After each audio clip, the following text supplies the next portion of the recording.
I think when gas is already $1.50, every penny hurts. But this idea of people throwing out the number $2 gas, that would be a bit ridiculous. That we might see another nickel, maybe, but to see anything that would really cause us any more grief than what we'd see on a regular long holiday weekend, I don't see that happen.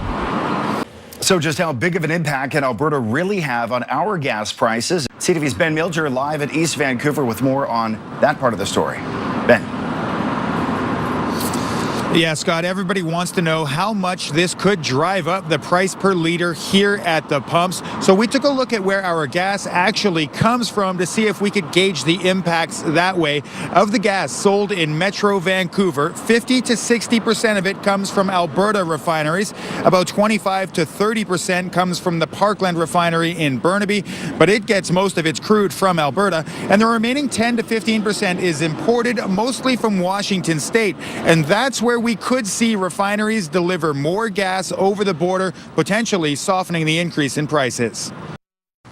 Think the price of gas is too high? Well, that might be just the beginning. Alberta has just introduced legislation to restrict the flow of oil into our province, a move experts believe could cause the price of gas in BC to spike. CTV's Binder Sudjan has the story.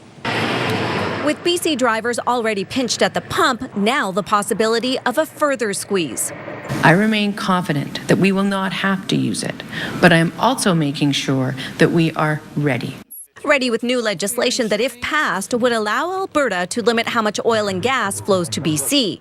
If you remove the gasoline from the pipeline and reprioritize oil, because that is, of course, where you're going to make more money, then it will leave a good part of BC, perhaps as much as 60%, without fuel. This expert says if the law passes and is used, drivers need to brace for shortages, and within 2 weeks, major sticker shock. $2 a litre looks very much more as to what we could expect to pay. The move would be punishing. It's a direct response to the John Horgan government's opposition to the Trans Mountain project and comes after an emergency meeting in Ottawa Sunday failed to end the deadlock. How high will the price of gas have to go for consumers in British Columbia before he admits his error? I'm very certain once we review the legislation that the member just referred to, we'll find again that they are violating legal rules. The Attorney General says BC could sue Alberta. The big question, will Rachel Notley act? I think it's meant as a deterrent. I don't think it's just posturing. It's meant to highlight again the benefits, if you like, that flow through the pipelines. Not willing to compromise, Kinder Morgan. The company wants assurances by May 31st or says it will drop the project. And that's when Notley says the new legislation could be ready to use. Everything within.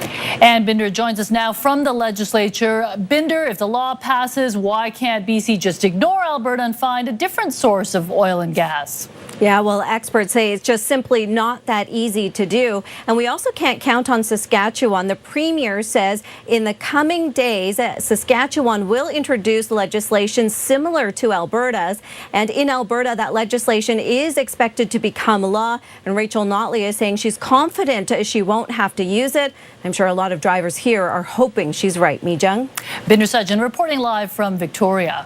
As Alberta pushes ahead with its plan to turn off the taps, pipeline protesters appeared in a Vancouver courtroom today to face criminal charges. But as Penny Daflos reports, they're promising even more civil disobedience. We believe that we will win. The demonstration was small but heartfelt at BC Supreme Court. I've never felt more passionate or concerned about something before. Supporters rallied around pipeline protesters who'd been arrested and now face criminal contempt of court charges. I've done my bit. It scares me a lot. Including a member of parliament. Donald Trump has his wall and Prime Minister Trudeau has his pipeline. Stewart then joined other politicians to stand shoulder to shoulder with First Nations leaders. He had made numerous promises to our nation and to the people of British Columbia, and he has failed. Each one denounced the Prime Minister's support for the pipeline expansion. There is no strategy, there is no national plan. This is simply obedience to the corporate will. They also slammed the process to approve the controversial pipeline, which would triple tanker traffic carrying diluted bitumen through BC waters to markets in Asia. There is no consent. The answer is still no. The Kinder Morgan Trans Mountain Pipeline will never be built. They pledged to take a two-pronged approach, continuing to fight the pipeline in court. This is not an empty gesture. It is a legal reality within Canada. And on the ground. If we reach the end of this and there is no alternative, then I think what they're going to see is massive civil disobedience. So we're going to stay there until this is absolutely dead. We're not moving anywhere. There's thousands of people more coming, and we're going to ramp it up even more. Continuing the pressure that's already seen Kinder Morgan put the project on hold for now. The Trans Mountain Pipeline was the subject of an emergency debate in the House of Commons tonight. The opposition New Democrats say the project is not worth the environmental risk. The governing Liberals, meantime, are stressing the thousands of jobs it would create. We also need to expand our world markets. 99% of all of our exports in oil and gas go to one country, the United States. The Trans Mountain expansion will enable us to open up new markets in the world at a better price. It's our coast, it's all of our coast, and we'll defend it. If the government has any doubt in their minds about the seriousness and the diligence and the determination of the people of British Columbia, they are beginning to find out. I ask them not to find out anymore. To listen, refer the question to the Supreme Court, work with the Premier of British Columbia, stop bullying him, and understand that when we stand up for our coast and we stand up for our future generations, we are standing up for all Canadians. Meantime, back here in BC, opponents of the pipeline are outlining their next steps in the fight against Kinder Morgan. It follows Sunday's summit in Ottawa, where the Prime Minister vowed to push ahead with the project. Ted Chernecki reports. Native leaders in Vancouver responded today to the weekend summit in Ottawa by declaring once again the Kinder Morgan pipeline will never be built. And if the courts don't stop the pipeline, there are those willing to die to stop it. Anything that they do, I've been through it before. My people have been through it before. I'm going to fight in this to the end. Throughout the message, this is now way more than a pipeline issue. It's about the rule of law, United Nations guaranteed human rights, the constitutional right for a province to protect its environment. For these reasons, this group claims unparalleled support. There are people who are joining with us. They believe that this has become ground zero for who is controlling our democratic institutions. Is it the people of our country, or is it the multinational corporations? Meanwhile, the threat of rapidly rising gasoline prices in BC took another step closer to reality with the introduction of new legislation in Edmonton today. We cannot in this country go forward in a way that allows one veto to shut down every national project. Alberta's Bill 12, if passed, would give that province the power to issue licenses to companies exporting everything from crude to refined petrol. Companies who violate the license face a $10 million a day fine. Back at the news conference in Vancouver, the news there was met with indifference. I don't think for a moment the vast majority of British Columbians will be held hostage by the price of gas and filling up their vehicles. Not worried? No. More now on Alberta's promise to throttle the flow of oil to our province, a move that threatens to make our high gas prices even higher. It's the latest development in a war of words between our two provinces over the Trans Mountain Expansion project. Ted Chernecki has more on the threat and whether or not Alberta can make good on it. As Albertans like to say to British Columbians, if you think gas prices are high now, just wait. This project is too important for our economy. This project is too important for our country.